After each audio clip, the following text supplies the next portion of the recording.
Good morning dear students. आज हम लोग नाजीवाद के विषय में जानने का प्रयास करेंगे कि नाजीवादी शासन व्यवस्था क्या थी और उसकी क्या विशेषताएं हैं। मूल रूप से लोकतंत्र को अवांछनीय एवं अनुपयोगी और साम्यवाद को अराष्ट्रीय समझकर जिस प्रकार इटली में फांसीवाद का उदय हुआ, ठीक उसी प्रकार जर्मनी में नाजीवाद का उदय हिटलर के नेतृत्व में हुआ था। प्रथम महासमर के पश्चात जो शांति सम्मेलन वर्साय में हुई और उसमें जो जर्मनी का अपमान किया गया, उससे जर्मनी की जनता में व्यापक और भारी मात्रा में असंतोष व्याप्त था। वर्साय की संधि की व्यवस्था के अनुसार जर्मनी में उसके बहुत सारे उपनिवेशों को छीन लिया गया और छीनकर फ्रांस तथा अन्य देशों को दे दिया गया था। इसके अतिरिक्त जर्मनी के ऊपर हर्जाने के रूप में एक भारी भरकम रकम भी थोप दी गई थी। जर्मनी की जनता में लोकतंत्र रूपी व्यवस्था के तहत इस प्रकार के अपमान और दुर्दशा के प्रति घोर असंतोष व्याप्त था और जर्मनी की जनता यह चाहती थी कि वर्तमान व्यवस्था के स्थान पर कोई ऐसी व्यवस्था आए जो जर्मन जाति की खोई ही मान सम्मान, प्रतिष्ठा और शक्ति को वापस लाने का कार्य करे। इस तरह जर्मनी की जनता की इस भावना को हिटलर ने पहचाना और उसके पश्चात उसने जर्मनी की जनता की आकांक्षा को पूरा करने के लिए अपनी ओर से प्रयास करना प्रारंभ कर दिया।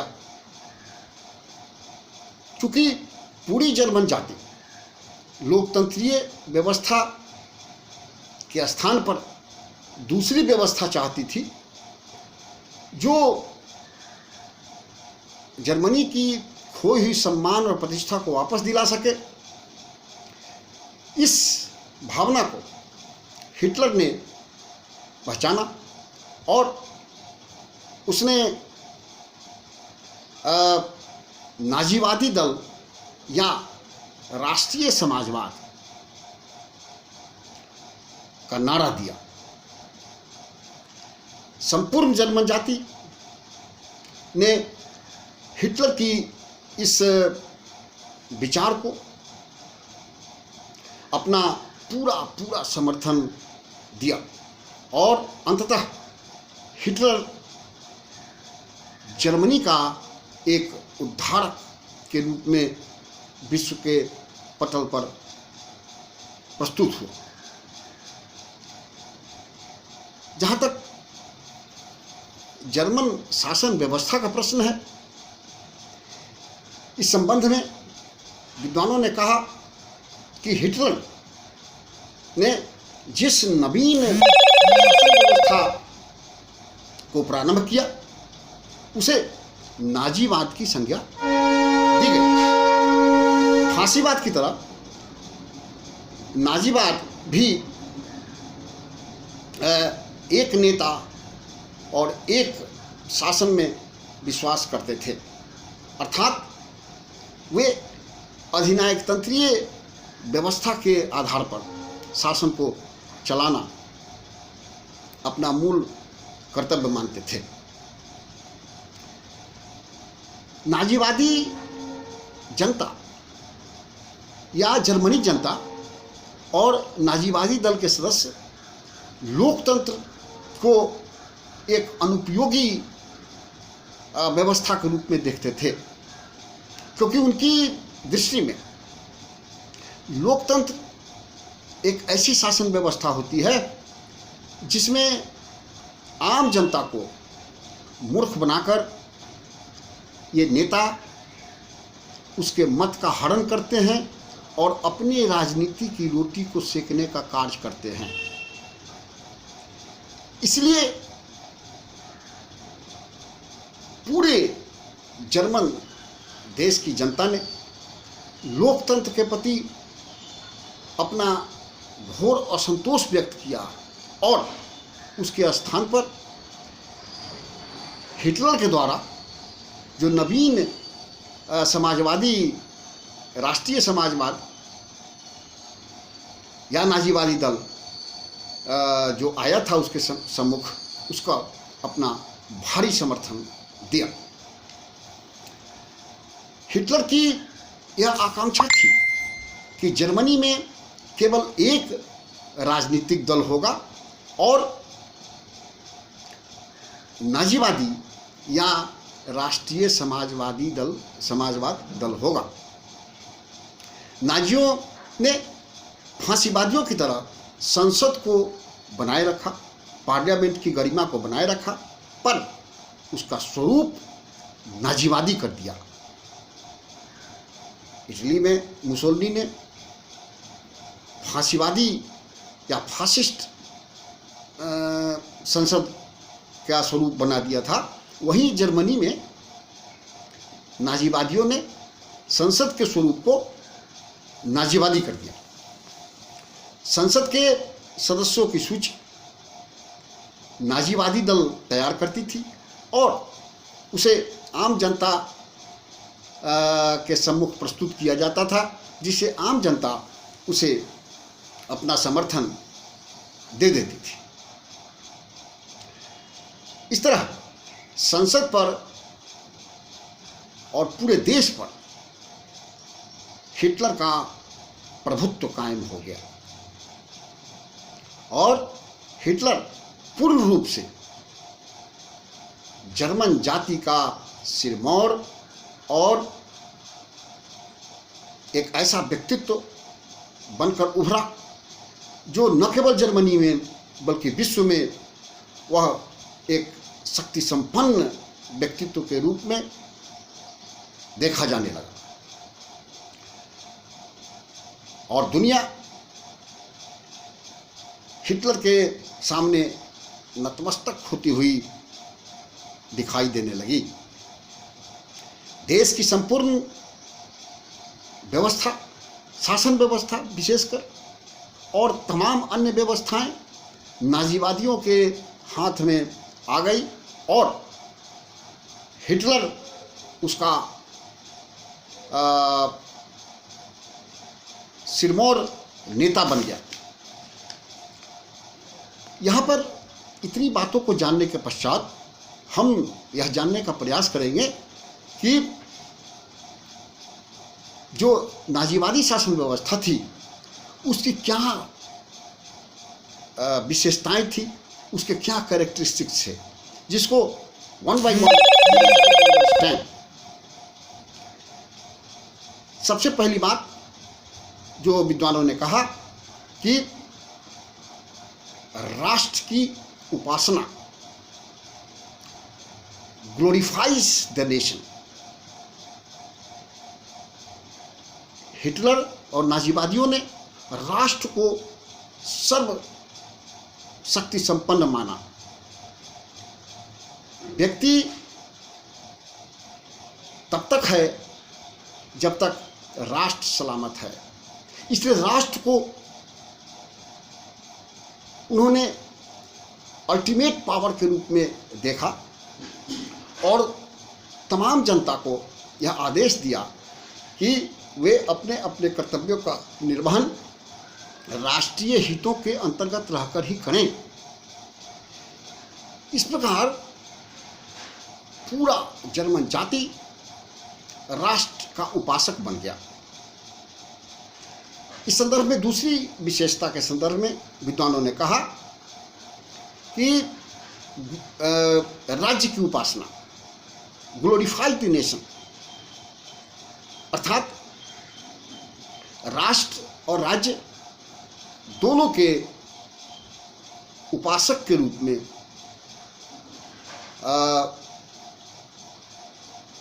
बिहेवियर करना या व्यवहार करना, एक देशभक्त नागरिक के रूप में अपने आप को प्रस्तुत करना, यह हिटलर ने लोगों को समझाया कि आप जहां पूरे देश को देश का उपासक बनिए, ठीक उसी प्रकार राज्यों का भी उपासक बनिए। तो वहां पर व्यक्ति का जो व्यक्तित्व था वह राज्य में समाहित हो गया। राज्य पहले था, व्यक्ति बाद में था। अगर राज्य को आवश्यकता हो तो व्यक्ति को अपना सर्वांगीण न्यौछावर करने के लिए हमेशा तैयार रहना चाहिए, तभी राज्य उन्नति कर सकता है। और जब राज्य उन्नति करेगा तो देश उन्नति करेगा। इसीलिए हिटलर ने कहा कि the state is a march of God, the state is a march of God on this earth. पृथ्वी पर राज्य भगवान के रूप के अनुसार काम कर रहा है, भगवान के रूप में है। इसलिए राज्य के आदेशों का, राज्य की आज्ञा का पालन हर स्थिति में किया जाना चाहिए। एक तीसरी बात जो इस संदर्भ में विद्वानों ने बताया कि राज्य एक सर्वसत्तात्मक, सर्वव्यापक और दोष मुक्त संस्था होती है। State is a omnipotent, omnipresent and infallible institution. राज्य सर्वसत्तात्मक होती है, सर्वव्यापक होती है और उसमें कोई दोष नहीं होता है। वह जो भी करती है आम जनता के हितों के लिए ही करती है, इसलिए उसके आदेशों का पालन हर कीमत पर किया जाना चाहिए। यह हिटलर ने लोगों को, जर्मनी की जनता को समझाया। एक चौथी बात जो इस संदर्भ में विद्वानों ने बताया, जो इसकी चौथी विशेषता है, वह यह है कि स्वतंत्रता अधिकार नहीं है बल्कि कर्तव्य है। Liberty is not a right but a duty. Every citizen has to understand this fact that if you have received the liberty, that means that is not your liberty, that is your duty for the development of the country as well as the state.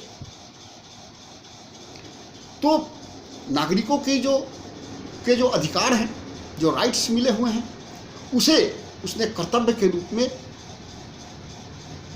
समझाया और समझने का प्रयास करने की बात की। उसने कहा कि आपके जो अधिकार हैं वो आपके अधिकार हैं, लेकिन उसे कर्तव्य के रूप में लीजिए, तभी देश आगे बढ़ेगा। एक पांचवी बात जो इस संदर्भ में विद्वानों ने बताया कि राज्य में व्यक्ति उपेक्षणीय है। The individuals are negligible in the state. राज्य में व्यक्ति उपेक्षणीय इसलिए है क्योंकि राज्य और राष्ट्र पहले है। राष्ट्र के सम्मान को बचाने के लिए राज्य के सम्मान को बचाने के लिए व्यक्ति को हमेशा हर प्रकार की कुर्बानी देने को तैयार रहना पड़ेगा। आप कोई निगेटिव थॉट नहीं रख सकते हैं। You have to prove that you are a true nationalist citizen. एक अन्य विशेषता जो इस संदर्भ में छठी विशेषता है, इसके संदर्भ में उन्होंने विद्वानों ने बताया कि यह डेमोक्रेसी के विपरीत था, डेमोक्रेसी का विरोधी था, अपोजिट द डेमोक्रेसी। लोकतंत्रीय शासन व्यवस्था अच्छी शासन व्यवस्था होती है, लेकिन नाजीवादियों की दृष्टि में यह सबसे खराब शासन व्यवस्था होती है, क्योंकि इसमें न केवल आम जनता को मूर्ख बनाकर नेता भाई भतीजावाद करते हैं, अपनी राजनीति की रोटी को सेकते हैं, उसके मत का हरण करते हैं, बल्कि राष्ट्र का विकास उस रूप में नहीं हो पाता है जिस रूप में होना चाहिए। यह जर्मनी की जनता और हिटलर ने स्पष्ट रूप से कहा कि लोकतंत्र फूट और झगड़ों को जन्म देने वाली शासन व्यवस्था होती है, इसलिए इसको उन्होंने तिरस्कार किया और कहा कि नो डेमोक्रेसी, और उसका भारी विरोध पूरे जर्मनी में किया गया।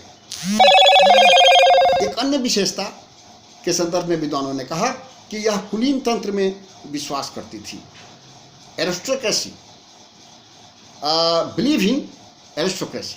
एरिस्टोक्रेसी कुलीन तंत्रीय व्यवस्था उस शासन व्यवस्था को कहा जाता है जिसमें कुछ लोग शासन तंत्र को संचालित करते हैं, और वही जो प्रबुद्ध वर्ग के लोग हैं, कुछ गिने चुने लोग हैं, पर्सनालिटी हैं, जो पूरे शासन तंत्र को और पूरे देश की शासन व्यवस्था को, तमाम जो इंफ्रास्ट्रक्चर है, सब सिस्टम्स का वो सिरमौर होते हैं और वही देश का संचालन करने का काम करते हैं। तो कुलीन तंत्रीय व्यवस्था में उनका पूर्ण विश्वास था। एक अन्य जो 8वीं जो इसकी विशेषता है, उसके संदर्भ में विद्वानों ने कहा कि नाजीवादियों ने सैन्यवाद एवं साम्राज्यवाद की उपासना की। Worshipper of military power and imperialism, साम्राज्य को बढ़ाना, ज़्यादा से ज़्यादा साम्राज्य आगे जाए जर्मनी का, उसके लिए उन्होंने जीवन भर प्रयास किया नाजीवादियों ने, और वे मिलिट्री को अर्थात सेना को पूरी शक्ति दिए हुए थे, और पूरी शक्तिशाली सेना का गठन उन्होंने कर दिया था, जो विश्व में साम्राज्यवाद को अपना वो बढ़ाने का प्रयास करता रहा। एक अन्य विशेषता जिसके संदर्भ में विद्वानों ने कहा कि इसने अंतर्राष्ट्रीयवाद का विरोध किया। Rejects the internationalism, no internationalism according to Hitler and his colleagues. Internationalism has been fully rejected by the Nazis. अंतर्राष्ट्रीयवाद, विश्व शांति जैसी बातों को वो बिल्कुल नकारते थे, उससे उनको कोई लेना देना नहीं था। वे देश को पहले मानते थे, राज्य को पहले मानते थे, अपने देश के हित को पहले देखते थे। उससे उनको दुनिया में क्या हो रहा है, क्या कौन सोच रहा है, उससे उनको बहुत अंतर पड़ने का नहीं था। इसीलिए किसी भी अंतर्राष्ट्रीय सम्मेलन में अगर वो जाते भी थे तो उनकी बातों को बहुत ज़्यादा वैल्यू नहीं देते थे। एक अन्य महत्वपूर्ण विशेषता जिसके संदर्भ में विद्वानों ने कहा कि इसने तर्क एवं बुद्धिवाद का विरोध किया। Does not believes intellect and criticism. उसने कहा कि बुद्धिमान होना अच्छी बात है, यू मस्ट बी इंटेलेक्ट, लेकिन ज़रूरत से ज़्यादा बुद्धिमानी करना उचित नहीं होता है, और इसको उसने अस्वीकार किया, और साथ ही साथ किसी भी आलोचना को उसने प्रतिबंधित कर दिया। आप सरकार की आलोचना नहीं कर सकते हैं, आप कोई ऐसी बात नहीं कर सकते हैं जिससे देश का अपमान हो। अपमानजनक भाषाओं पर उसने नियंत्रण कर दिया। So the Nazis has stopped the criticism and rejects the intellectuality. एक अन्य विशेषता जिसके संबंध में विद्वानों ने बताया कि एक नेता, एक दल और एक शासन में विश्वास करना। Faith in one leader, one party and one government. सीधा एक नेता होगा, एक दल होगा और एक सरकार होगी। बाकी जो भी पार्टीज होंगे वो उसका समर्थन करने के लिए बाध्य होंगे, उनको करना ही पड़ेगा। They have to support. अगर आप सपोर्ट नहीं करेंगे तो फिर उसका पनिशमेंट भोगने के लिए उनको तैयार रहना पड़ता था। अंत में वह जो विद्वानों ने बताया कि इसकी अंतिम जो 12वीं विशेषता है कि चर्च और धर्म में विश्वास करते थे। धार्मिक भावनाओं को उसने प्रमुखता से स्वीकार किया और संपूर्ण जर्मन जाति को धर्म के प्रति आस्थावान बनने की सलाह उसने दिया और धर्म को सारे लोगों के लिए, फॉर एवरीबॉडी।